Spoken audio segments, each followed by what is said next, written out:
Hi there, I'm Nancy Nash with Starfish Strength, and I am passionate about making food that is both delicious and nutritious. Today, I want to share a recipe with you for a healthier meatloaf with a Parmesan, garlic, potato, cauliflower mash.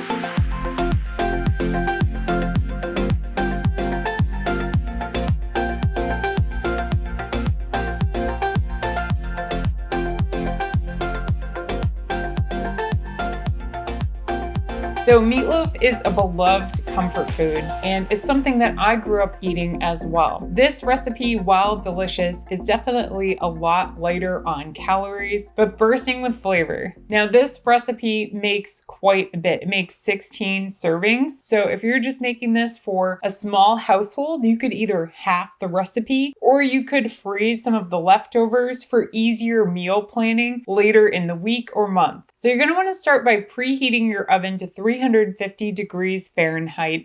And if your oven rack is not already in the middle position, you want to make sure you move it there now. So we're going to start by prepping our sauce that will eventually go on top of the meatloaf. So in a small bowl, I'm going to combine my tomato paste, my molasses, apple cider vinegar, my Truvia brown sugar blend that I'm going to lightly pack, and a half teaspoon of freshly cracked black pepper. So I'm just going to stir that together with a spatula until everything is very well combined and set that to the side. Next, I'm going to wash my mushrooms, and I'm going to just make sure that I remove any bits of dirt that might have gotten caught up in the caps or at the stems. And I'm going to wash and dry my carrots. So we're going to break down our onion. I'm going to cut off the ends and then peel off the skin, slice it in half, cut it in thin slices, and then mince it pretty finely. And I'm going to cut up my mushrooms. I'm going to cut them in half again, and then try to mince them as finely as I can. Now, if you are using a food processor for this recipe, which if you have one, I highly recommend, you don't have to mince these super fine. But if you are not using a food processor, you really want to take time to mince these very finely, as they're going to get combined with the meat later on. And we really want to have one cohesive, delicious texture. So setting the onions and the mushrooms to the side. Next, we're going to prep our carrots. So I'm going to cut the ends off of my carrots, and I'm not going to peel them because the peel is going to get broken down in here anyway. You're really not going to taste that extra fiber, I promise, but the health benefits are still there. You can either shred these using a box grater, which will take quite a bit of time, but if you do have a food processor, then I would use the finest shredding attachment option that you have. And if you do have some larger pieces of carrot that don't break down the first time, you can run them through again. And if you still have some pieces that aren't breaking down, you can snack on those. So when the majority of your carrot is shredded, I'm going to take all of the carrots out. So you want 2 cups of shredded carrot for this recipe. And you can store leftovers. I'm going to store it in one of my Pyrex bowls with a lid. And I find this is a really good salad topper later on, or you could use it in another carrot recipe, like a carrot cake. So if you're using a food processor, now would be a good time to switch over to your blade attachment. And then I'm going to add my 2 cups of carrots, add in my onion, add in my 10 ounces of mushrooms, and I'm going to blend this for about 3 to 5 minutes. I don't want it to be a paste, but I want it to be pretty well broken down. So I'm going to use a medium frying pan and spray it with non-stick spray and turn it on medium heat. I'm going to add my carrot, mushroom, and onion mixture to the pan and just kind of smooth it out so I have an even layer to ensure even cooking. And I'm going to cook this for probably about a total of 10 minutes, stirring every 3 minutes or so, just to make sure that everything really is cooking evenly. And you should see that the onions become just a little bit translucent. And what should really be noticeable is that the liquid is just kind of reducing and the carrots are changing color. They start to yellow just a little bit. So these aren't going to be completely cooked. The goal really is to just cook off some of the liquid. So after 10 minutes, go ahead and shut off your burner. You may actually want to transfer it to a hot plate just so that it can cool completely. And while that's cooling, we're going to mix up our meat. So I'm going to combine 2 pounds of 95% lean ground beef. Now, if you would like, you could use 90%, you could use 96.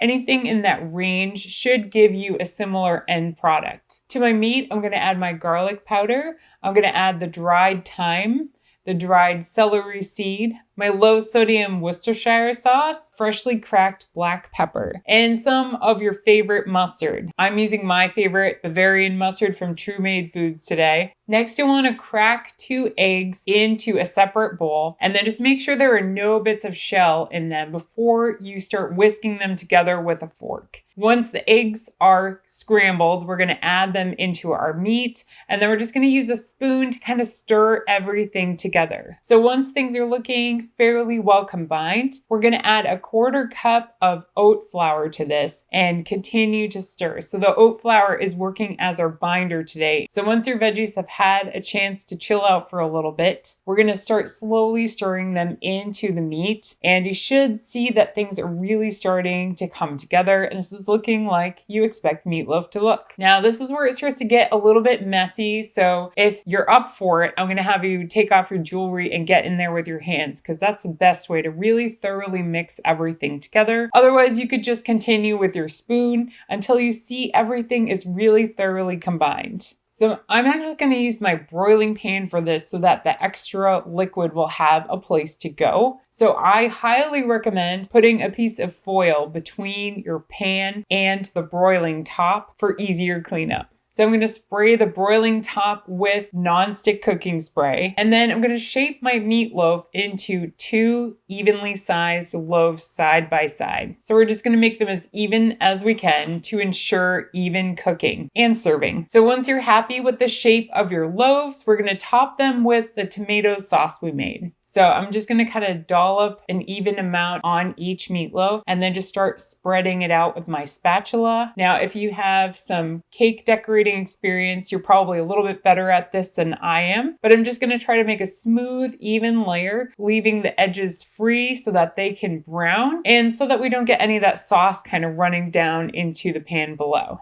So go ahead and place your meatloaves in the oven, and we're going to cook this for 1 full hour. Now, I would recommend coming back, checking it at about 40 minutes, checking it at 50 minutes, just to make sure everything is cooking really nicely, because stoves definitely vary in their heating ability. Took an hour in my oven, but yours might be a little bit different. And while our meatloaf is baking, we're going to make our Parmesan garlic potato cauliflower mash. So I'm going to start by rinsing my potatoes and making sure that I'm removing any bits of dirt that I see, any little eyes that I see, any imperfections. I'm going to cut the potatoes in half lengthwise, cut them in half again, and then slice them up into approximately 1-inch cubes. Now you can use fresh or frozen cauliflower. If you're breaking down a fresh head of cauliflower, I'm going to first turn it upside down and I'm going to slice around the core about halfway through so that I can pull off as many green leaves as possible, and you can see some of those kind of hold some of that dirt in there. And then we're going to start breaking down the cauliflower further. So I'm going to slice all the way through on the sides of the core. I'm going to trim off the top florets from the core of the cauliflower and break them down again into approximately 1-inch pieces. I know it's a little harder to tell with cauliflower than it is with potatoes, but we're trying to cut them into roughly the same size. And when the cauliflower is pretty evenly broken down, I'm going to have us just rinse this thoroughly just to make sure that all of the dirt got out of there, because sometimes it gets trapped in the head of the cauliflower itself. So go ahead and add your potatoes and cauliflower to a pot, and I'm going to add enough water so that the water level is just a couple inches above. And I'm going to turn my burner on high.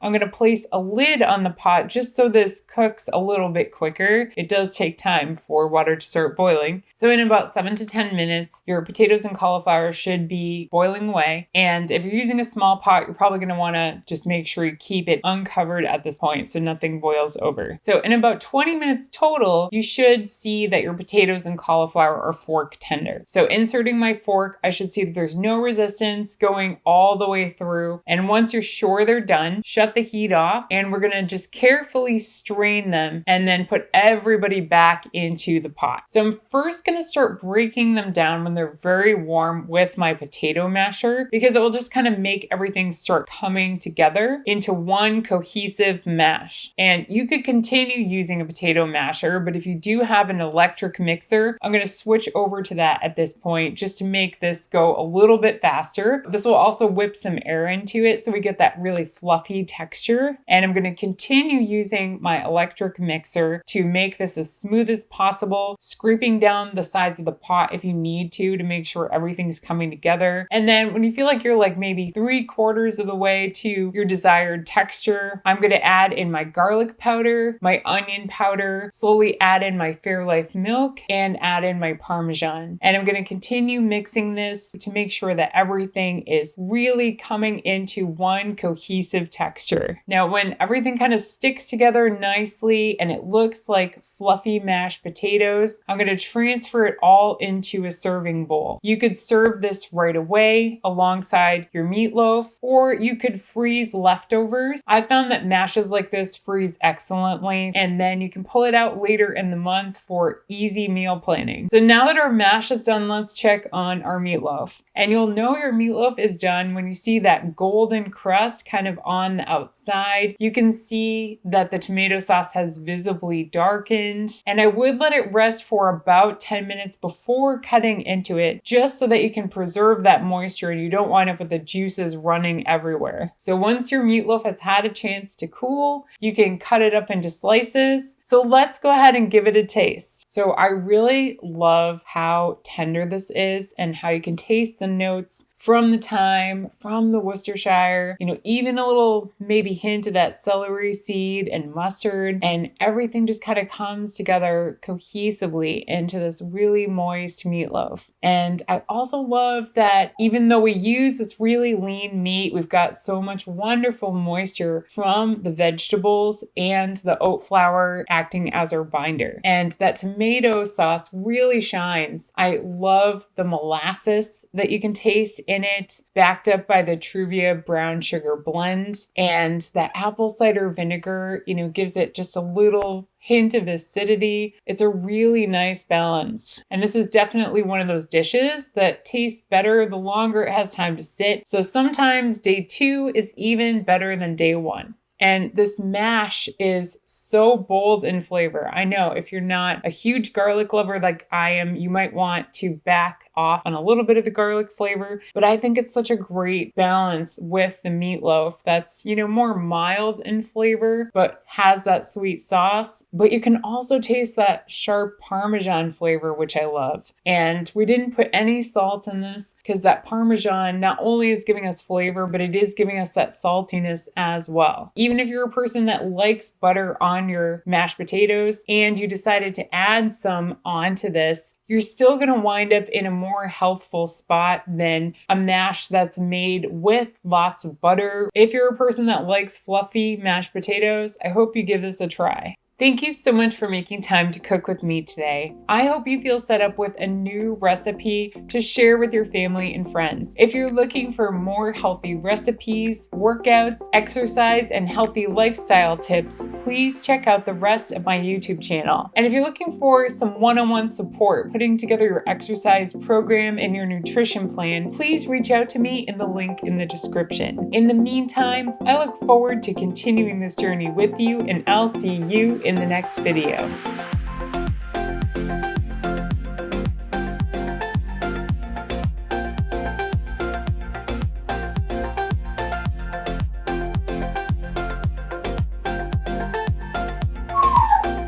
But she has meatloaf. I do have meatloaf, you're right.